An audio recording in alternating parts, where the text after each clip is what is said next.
ಆತ್ಮೀಯ ವಿದ್ಯಾರ್ಥಿಗಳೇ, ಆನ್ಲೈನ್ ಕ್ಲಾಸ್ಗೆ ತಮಗೆಲ್ಲ ಸ್ವಾಗತವನ್ನು ಕೋರುತ್ತಾ ಇವತ್ತಿನ ಕ್ಲಾಸಲ್ಲಿ ನಾವು ಸ್ಯಾಂಪ್ಲಿಂಗ್ ಎರರ್ಸ್ ಅಂದರೆ ಮಾದರಿ ಆಯ್ಕೆಯ ದೋಷಗಳು ಬಗ್ಗೆ ತಿಳ್ಕೊಳ್ಳಿಕ್ಕೆ ಹೋಗ್ತಾ ಇದ್ದೀವಿ. ಸೊ ಈ ಒಂದು ಕಾನ್ಸೆಪ್ಟ್ ಮೇಲೆ ನಿಮಗೆ ಪರೀಕ್ಷೆಯಲ್ಲಿ 4 ಅಂಕದ ಪ್ರಶ್ನೆಯನ್ನ ಕೇಳಲಾಗ್ತದ. ಅದು ಮಾದರಿ ಆಯ್ಕೆಯ ದೋಷಗಳನ್ನು ವಿವರಿಸಿ ಅಂತ ಹೇಳಿ. ನಿನ್ನೆ ಕ್ಲಾಸಲ್ಲಿ ನಾವು ಮಾದರಿ ಆಯ್ಕೆಯ ಅಲ್ಲದ ದೋಷಗಳು, ಅದರ ಜೊತೆಗೆ ಮಾದರಿ ಆಯ್ಕೆಯ ಅಲ್ಲದ ಅಥವಾ ನಿಶ್ಚಿತ ಮಾದರಿ ಆಯ್ಕೆ ಮತ್ತು ಅಥವಾ ಯಾದೃಚ್ಛಿಕವಲ್ಲದ ಮಾದರಿ ಆಯ್ಕೆ ಅಂತೇಳಿ ನಾವಲ್ಲಿ ನೋಡಿದೀವಿ. ಸೊ ಆ ಯಾದೃಚ್ಛಿಕವಲ್ಲದ ಮಾದರಿ ಆಯ್ಕೆಯಲ್ಲಿ ಅಥವಾ ನಿಶ್ಚಿತ ಮಾದರಿ ಆಯ್ಕೆಯಲ್ಲಿ ನಾವು ಏನ್ ನೋಡಿದೀವಿ ಅಂತಂದ್ರೆ, ಆ ಮಾದರಿಯಲ್ಲಿ ಯಾವುದೋ ನಿನ್ನೆ ಕ್ಲಾಸಲ್ಲಿ ನಾವು ನೋಡಿದಂತ ಯಾದೃಚ್ಛಿಕವಲ್ಲದ ಮಾದರಿ ಆಯ್ಕೆಯಲ್ಲಿ ಯಾವ ರೀತಿ ದೋಷಗಳು ಉಂಟಾಗ್ತಾ ಇದೆ. ಒಂದು, ಸಂಶೋಧಕ ಅಥವಾ ತನಿಖೆ ಮಾಡುವ ವ್ಯಕ್ತಿ ತಪ್ಪಾಗಿ ನಮೂದಿಸುವುದರಿಂದ ಅಥವಾ ಸಂಖ್ಯೆಗಳನ್ನ ದತ್ತಾಂಶಗಳನ್ನ ತಪ್ಪಾಗಿ ನಮೂದಿಸುವುದರಿಂದ ಅಲ್ಲಿ ಏನಾಗ್ತಾ ಇದೆ, ದೋಷಗಳು ಉಂಟಾಗ್ತಾ ಇದೆ, ಸಮಸ್ಯೆ ಉಂಟಾಗ್ತಾ ಇದೆ. ಅಥವಾ ಯಾವುದೇ ಒಬ್ಬ ಪ್ರತಿವಾದಿ, ನಾವು ಯಾವ ವ್ಯಕ್ತಿಯನ್ನ ಭೇಟಿ ಆಗ್ಲಿಕ್ಕೆ ಹೋಗ್ತಾ ಇದೀವಿ, ಆ ವ್ಯಕ್ತಿ ಒಂದು ವೇಳೆ ಭೇಟಿ ಆಗ್ಲಿಲ್ಲ ಅಂತಂದ್ರೆ, ಅವನ ಜೊತೆ ನಮ್ಗೆ ಮುಖಾಮುಖಿ ಸಂದರ್ಶನ ಆಗ್ಲಿಲ್ಲ ಅಂತಂದ್ರೆ, ಅವಾಗ ತನಿಖೆದಾರ ಏನ್ ಮಾಡ್ಬೋದು, ಅದರ ತಪ್ಪು ಮಾಹಿತಿಯನ್ನ ತುಂಬಬಹುದು, ತಪ್ಪು ಮಾಹಿತಿಯನ್ನ ಒದಗಿಸುವುದರ ಮೂಲಕ ಆ ಯಾದೃಚ್ಛಿಕವಲ್ಲದ ದೋಷಗಳು ಉಂಟಾಗ್ತಾವ ಅನ್ನೋದನ್ನ ನಿನ್ನೆ ಕ್ಲಾಸಲ್ಲಿ ನಾವಲ್ಲಿ ನೋಡಿದ್ವಿ. ಸೊ ಈ ಒಂದು ಮಾದರಿಯಲ್ಲಿ ಅಂದ್ರೆ ಮಾದರಿ ಆಯ್ಕೆಯಲ್ಲಿ ನಾವು ದೋಷಗಳು ಹೇಗೆ ಉಂಟಾಗ್ತಾವೋ ಅನ್ನೋದನ್ನ ನೋಡೋದಾದ್ರೆ, sampling errors refers to the difference between the sample estimate. Sample estimate ಅಂತಂದ್ರೆ ಮಾದರಿ ಆಯ್ಕೆ. ನಾವು ಏನು ಒಟ್ಟು ಜನಸಂಖ್ಯೆಯಲ್ಲಿ ಮಾದರಿ ಘಟಕಗಳನ್ನ ಆಯ್ಕೆ ಮಾಡ್ತೀವಿ, ಆ ಮಾದರಿ ಘಟಕಗಳ ಆಧಾರದ ಮೇಲೆ ನಾವು ಸಂಗ್ರಹಿಸಿದಂತ ದತ್ತಾಂಶ sample estimate and actual value ಅಂದ್ರೆ ನಿಜವಾದ ದತ್ತಾಂಶ, ಆಕ್ಚುಯಲ್ ವ್ಯಾಲ್ಯೂ. ಸೊ ಅದರ ನಡುವೆ ಏನು ವ್ಯತ್ಯಾಸ ಇದೆ, ಆ ವ್ಯತ್ಯಾಸಕ್ಕೆ, ಡಿಫರೆನ್ಸ್ ಅಂದ್ರೆ ವ್ಯತ್ಯಾಸ, ಆ ವ್ಯತ್ಯಾಸಕ್ಕೆ ನಾವೇನಂತಿದ್ದೀವಿ ಅಂತಂದ್ರೆ ಸ್ಯಾಂಪ್ಲಿಂಗ್ ಎರರ್ಸ್, ಮಾದರಿ ಆಯ್ಕೆಯ ದೋಷಗಳು ಅಂತಂದ್ರೆ, ನಾವೇನು ಒಟ್ಟಾರೆ ಜನಸಂಖ್ಯೆಯನ್ನ ಪರಿಗಣಿಸಿ ಏನು ದತ್ತಾಂಶಗಳನ್ನ ಸಂಗ್ರಹಣೆ ಮಾಡ್ತೀವಿ ಮತ್ತು ಮಾದರಿ ಘಟಕಗಳನ್ನ ಆಯ್ಕೆ ಮಾಡಿ ಏನು ದತ್ತಾಂಶಗಳನ್ನ ಸಂಗ್ರಹಣೆ ಮಾಡ್ತೀವಿ, ಆ ಎರಡೂ ದತ್ತಾಂಶಗಳ ನಡುವಿನ ವ್ಯತ್ಯಾಸಕ್ಕೆ ನಾವು ಮಾದರಿ ಆಯ್ಕೆಯ ದೋಷಗಳು ಅಂತ ಹೇಳಿ ನಾವಿಲ್ಲಿ ಕರಿತಾ ಇದ್ದೀವಿ. ಸೊ ಇಲ್ಲಿ ನಾವು ಈ ಒಂದು ಸಮಸ್ಯೆಯನ್ನ ಅಥವಾ ಈ ಒಂದು ಏನು ದೋಷಗಳನ್ನ ನಾವು ಒಂದು ಉದಾಹರಣೆ ಮೂಲಕ ನಾವಿಲ್ಲಿ ನೋಡಬಹುದು. ಉದಾಹರಣೆ ಮೂಲಕ ಅದನ್ನ ನೋಡಬಹುದು.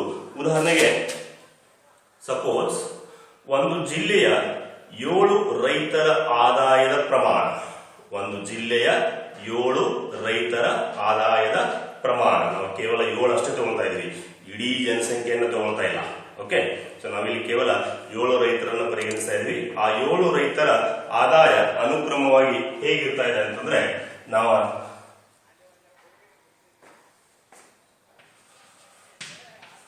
500 ಅಂದ್ರೆ ಮೊದಲನೇ ರೈತನ ಆದಾಯ 500 ಅಂತ ತಿಳ್ಕೊಳ್ರಿ, ಎರಡನೇ ರೈತನ ಆದಾಯ 550 ಅಂತ ಹೇಳಿ ತಿಳ್ಕೊಳ್ರಿ, ಮೂರನೇದು 600, ನಾಲ್ಕನೇದು 650, ಏಳನೇದು 700, ಆಮೇಲೆ 750, ಆಮೇಲೆ 800.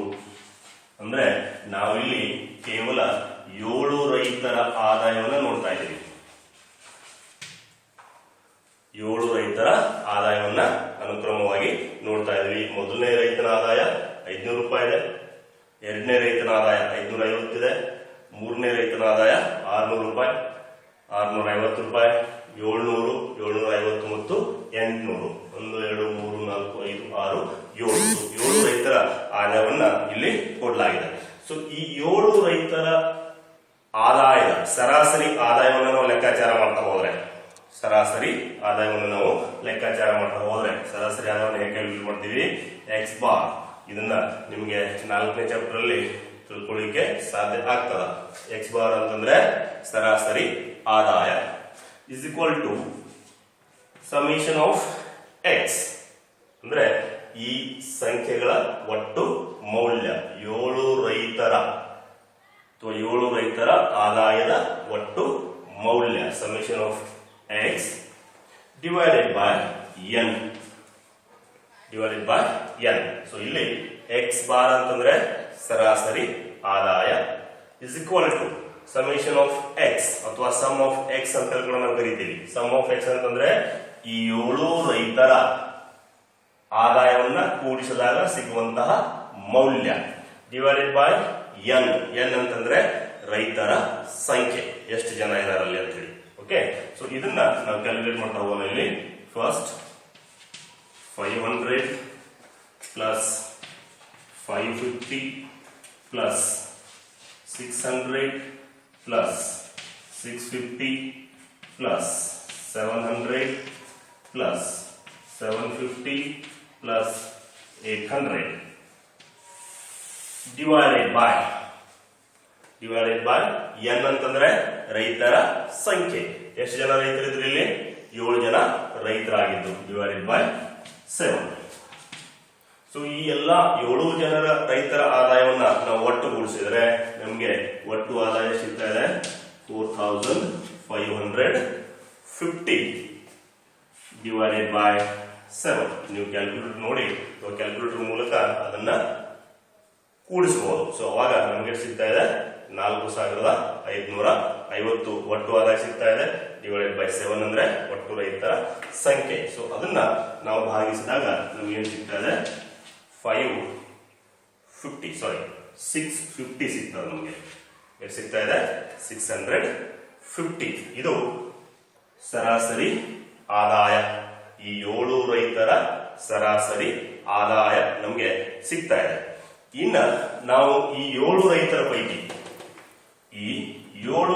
ಪೈಕಿ ಕೇವಲ 2 ರೈತರನ್ನ ಆಯ್ಕೆ ಮಾಡಿದರೆ, ಮಾದರಿಯಾಗಿ ಕೇವಲ 2 ರೈತರನ್ನ ಆಯ್ಕೆ ಮಾಡಿದರೆ ಆ 2 ರೈತರ ಸರಾಸರಿ ಆದಾಯವನ್ನ ನಾವು ಲೆಕ್ಕಾಚಾರ ಮಾಡ್ತಾ ಹೋದ್ರೆ, ಐ ಹೋಪ್ ಯು ಅಂಡರ್ಸ್ಟ್ಯಾಂಡ್. ಮಾದರಿ ಆಯ್ಕೆ ದೋಷಗಳು ಯಾವಾಗ ಉಂಟಾಗ್ತದೋ, ಯಾವಾಗ ನೈಜ ಮೌಲ್ಯ ಆಕ್ಚುಯಲ್ ವ್ಯಾಲ್ಯೂ, ನೈಜ ಮೌಲ್ಯ ಮತ್ತು ಮಾದರಿ ಮೌಲ್ಯ ಸ್ಯಾಂಪಲ್ ಎಸ್ಟಿಮೇಟ್, ಮಾದರಿ ಮೌಲ್ಯ ಇದರಲ್ಲಿ ಉಂಟಾಗುವಂತ ವ್ಯತ್ಯಾಸ ಏನಿದೆ ಆ ವ್ಯತ್ಯಾಸಕ್ಕೆ ನಾವು ಏನ್ ಹೇಳ್ತಾ ಇದೀವಿ ಮಾದರಿ ಆಯ್ಕೆಯ ದೋಷಗಳು. ಆ ಮಾದರಿ ಆಯ್ಕೆಯ ದೋಷಗಳನ್ನ ನಾವು ತಿಳ್ಕೊಳ್ಳಿಕ್ಕೆ ಒಂದು ಉದಾಹರಣೆ ತಗೊಂಡಿವಿ. ಆ ಉದಾಹರಣೆಯಲ್ಲಿ 7 ಜನ ರೈತರ ಆದಾಯವನ್ನ ತಗೊಂಡಿದೀವಿ. ಓಕೆ, ಸೊ ಆ 7 ಜನ ರೈತರ ಆದಾಯವನ್ನು ನಾವೇನ್ ಮಾಡಿದೀವಿ ಸರಾಸರಿ ಆದಾಯವನ್ನ ಕಂಡಿದ್ದೀವಿ. ಇನ್ನ ದೋಷ ಹೆಂಗ್ ಉಂಟಾಗ್ತದ ಅನ್ನೋದನ್ನ ನಾವು ನೋಡೋದಂತಂದ್ರೆ, ಅಲ್ಲಿ ಈ 7 ಜನರ ರೈತರಲ್ಲಿ 2 ಜನರ ರೈತರನ್ನ ನಾವೇನ್ ಮಾಡ್ತಾ ಇದೀವಿ ಮಾದರಿಯಾಗಿ ಆಯ್ಕೆ ಮಾಡ್ತಾ ಇದೀವಿ. ಸೊ ಆ 2 ಜನರ ರೈತರ ಆದಾಯ ನಾವಿಲ್ಲಿ ನೋಡೋದಾದ್ರೆ 2 farmers. ಓಕೆ, ಸೊ ಆ 2 ಜನರ ರೈತರ ಆದಾಯ ನಾವು ಯಾರ್ಯಾರನ್ನ ಆಯ್ಕೆ ಮಾಡ್ತಾ ಇದೀವಿ ಅಂತಂದ್ರೆ, ಮೊದಲನೇ ರೈತರ ಆದಾಯ ಮತ್ತು 3ನೇ ರೈತರ ಆದಾಯವನ್ನ ಲೆಕ್ಕಾಚಾರ ಮಾಡ್ತಾ ಇದ್ದೀವಿ. ನೀವು ಮೊದಲನೇದು 2ನೇದು ಕೂಡ ಮಾಡಬಹುದು, ಅಥವಾ ಮೊದಲನೇದು ಆಮೇಲೆ 4ನೇದು, ಹೀಗೆ ಯಾವ್ದು ಬೇಕಾದ್ರೆ ರೈತರನ್ನು ನೀವು ಆಯ್ಕೆ ಮಾಡ್ಕೊಳ್ಬಹುದು. ಆದ್ರೆ ನಮ್ಗೆ ಈಸಿ ಆಗಲಿಕ್ಕೆ ನಾವು ಮೊದಲನೇ ರೈತನ ಆದಾಯ ಮತ್ತು 2ನೇ ರೈತನ ಆದಾಯವನ್ನ ಮಾದರಿಯಾಗಿ ಆಯ್ಕೆ ಮಾಡ್ತಾ ಇದೀವಿ. ಸೊ ಮೊದಲನೇ ರೈತನ ಆದಾಯ ಎಷ್ಟಿದೆ ಇಲ್ಲಿ 500 ಇದೆ, 2ನೇ ರೈತನ ಆದಾಯ 600 ಇದೆ. ಇಲ್ಲಿ ಕೂಡ ಸರಾಸರಿ ಹಿಡಿದೀವಿ. X bar is equal to sum of x divided by n. Okay, x bar ಅಂತಂದ್ರೆ ಸರಾಸರಿ ಆದಾಯ is equal to sum of x ಅಂತಂದ್ರೆ ಈ 2 ರೈತರ ಒಟ್ಟು ಆದಾಯ ಭಾಗಿಲೆ ಎನ್ ಅಂತಂದ್ರೆ ರೈತರ ಸಂಖ್ಯೆ. ಸೊ ಇಲ್ಲಿ ನಾವು ಪ್ಲಸ್ ಮಾಡಿದ್ರೆ 500 ಪ್ಲಸ್ 600 ಡಿವೈಡೆಡ್ ಬೈ 2 ಅಂದ್ರೆ 2 ಜನ ರೈತರನ್ನ ತಗೊಂಡಿದ್ವಿ ನಾವು. ಓಕೆ, ನೆಕ್ಸ್ಟ್ 1100 ಆಗ್ತದ ಡಿವೈಡೆಡ್ ಬೈ 2 ಈಕ್ವಲ್ ಟು 550. 7 ಜನರ ರೈತರ ಸರಾಸರಿ ಆದಾಯ ಎಷ್ಟಿದೆ 650. 2 ಜನ ರೈತರ ಸರಾಸರಿ ಆದಾಯ ಎಷ್ಟಿದೆ? 550. ಇನ್ನ ಆ ವ್ಯತ್ಯಾಸವನ್ನ ನಾವು ನೋಡಿದ್ರೆ ಅಂದ್ರೆ actual value, therefore actual value minus estimate value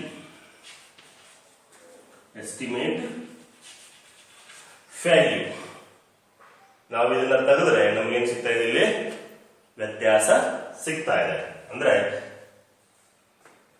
ನೈಜ ಬೆಲೆ ಮತ್ತು ಅಂದಾಜು ಬೆಲೆ ಅಂತ ಕರಿತೀವಿ. ಸೊ ನೈಜ ಬೆಲೆ ಮೈನಸ್ ಅಂದಾಜು ಬೆಲೆಯನ್ನ ಅಥವಾ ನೈಜ ಬೆಲೆಯಲ್ಲಿ ನಾವು ಅಂದಾಜು ಬೆಲೆಯನ್ನ ಮೈನಸ್ ಮಾಡಿದ್ರೆ ನಮಗೆ ವ್ಯತ್ಯಾಸ ಸಿಗ್ತಾ ಇದೆ. ಆ ವ್ಯತ್ಯಾಸಕ್ಕೆ ನಾವು ಮಾದರಿ ಆಯ್ಕೆಯ ದೋಷಗಳು ಅಂತ ಹೇಳಿ ಕರಿತೀವಿ. ಸೊ ಆ ವ್ಯತ್ಯಾಸ ನಾವಿಲ್ಲಿ ನೋಡೋಣ. ಓಕೆ, ಸೊ ವ್ಯತ್ಯಾಸ ಎಷ್ಟಿದೆ? ನೈಜ ಮೌಲ್ಯ ಎಷ್ಟಿದೆ? 650 ಮೈನಸ್ ಅಂದಾಜು ಬೆಲೆ ಎಷ್ಟಿದೆ? ಅಂದಾಜು ಮೌಲ್ಯ ಎಷ್ಟಿದೆ? 550.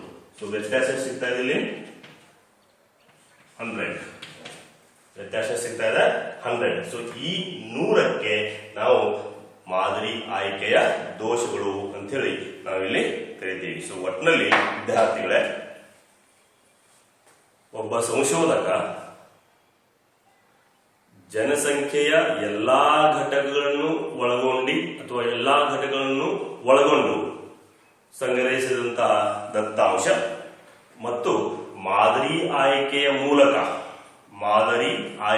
ಮೂಲಕ ಸಂಗ್ರಹಿಸಿದಂತಹ ದತ್ತಾಂಶಗಳ ಅದರ ನಡುವೆ ಏನಾದರೂ ವ್ಯತ್ಯಾಸ ಉಂಟಾದ್ರೆ, ಏನಾದರೂ ತೊಂದರೆ ಉಂಟಾದ್ರೆ, ಏನಾದರೂ ಸಮಸ್ಯೆ ಉಂಟಾದ್ರೆ, ಆ ಸಮಸ್ಯೆ ಸಣ್ಣದಾಗಿದ್ರೆ ಓಕೆ, ಆ ಸಂಖ್ಯೆ ನಾನೇನು ಕೇವಲ 100ರಷ್ಟು ನೋಡಿದೀವಿ, ಇದೇ 1000 ಆಗಿದ್ರೆ, ಇದೇ ಲಕ್ಷ ಆಗಿದ್ರೆ, ಇದೇ ಕೋಟಿಗಟ್ಟಲೆ ಆಗಿದ್ರೆ ಏನಾಗ್ತದ?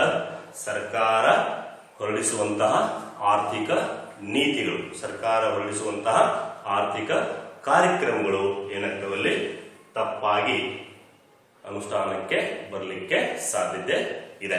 ಸೊ ಯಾವಾಗಲೂ ಒಬ್ಬ ಸಂಶೋಧಕ, ಒಬ್ಬ ದತ್ತಾಂಶ ಸಂಗ್ರಹಣೆ ಮಾಡುವಂತಹ ವ್ಯಕ್ತಿ ಏನಾಗಿರ್ಬೇಕು? ನಿಜವಾದ ಮೌಲ್ಯಗಳನ್ನ ಅಥವಾ ನಿಜವಾದ ದತ್ತಾಂಶಗಳನ್ನ ಸಂಗ್ರಹಿಸಬೇಕು. ಯಾವುದೇ ದತ್ತಾಂಶ ಸುಳ್ಳು ದತ್ತಾಂಶಗಳನ್ನ ಸಂಗ್ರಹಿಸಬಾರದು. ಸುಳ್ಳು ದತ್ತಾಂಶಗಳನ್ನ ಸಂಗ್ರಹಿಸಿದ್ದೇ ಆದ್ರೆ ಅಥವಾ ತಪ್ಪು ದತ್ತಾಂಶಗಳನ್ನ ಸಂಗ್ರಹಿಸಿದ್ದೇ ಆದ್ರೆ ಸರ್ಕಾರ ಹೊರಡಿಸುವಂತ ಆರ್ಥಿಕ ನೀತಿಗಳ ಪರಿಣಾಮ ಅಷ್ಟೊಂದು ಒಳ್ಳೆಯದಾಗಿ ಅಥವಾ ಅಷ್ಟೊಂದು ಚೆನ್ನಾಗಿ ಜನರ ಮೇಲೆ ಬೀರೋದಿಲ್ಲ ಅಂತ ಹೇಳಿ ನಾವು ಈ ಮೂಲಕ ತಿಳ್ಕೊಳ್ಳಿಕ್ಕೆ ಸಾಧ್ಯ ಇದೆ. ಸೊ ಇದ್ರ ಮೇಲೆ ನಿಮಗೆ 4 ಅಂಕದ ಪ್ರಶ್ನೆ ಪರೀಕ್ಷೆಯಲ್ಲಿ ಬರಬಹುದು. ಸೊ ಇದನ್ನ ತಯಾರಿ ಮಾಡಿಕೊಳ್ಳಿ. ಇದರ ಮುಂದಿನ ಭಾಗವನ್ನ ನಾಳೆ ಕ್ಲಾಸಲ್ಲಿ ನಾವು ತಿಳ್ಕೊಳ್ಳುವಂತ ಪ್ರಯತ್ನ ಮಾಡೋಣ. ಅಲ್ಲಿವರೆಗೆ ಧನ್ಯವಾದಗಳು.